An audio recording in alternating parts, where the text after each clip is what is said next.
we are looking at how to pronounce these words. We'll be looking at how to say more confusing vocabulary in English as well, so stay tuned to the channel to learn more. The top word is the person that employs people, the boss, let's say.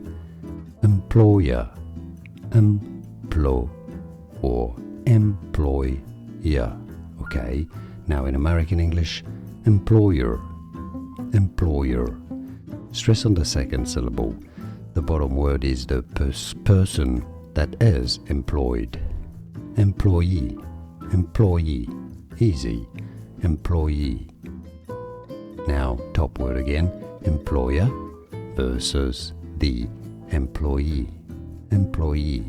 Easy, employer, employee. And now you know. More videos for you here to learn more. Thanks for watching.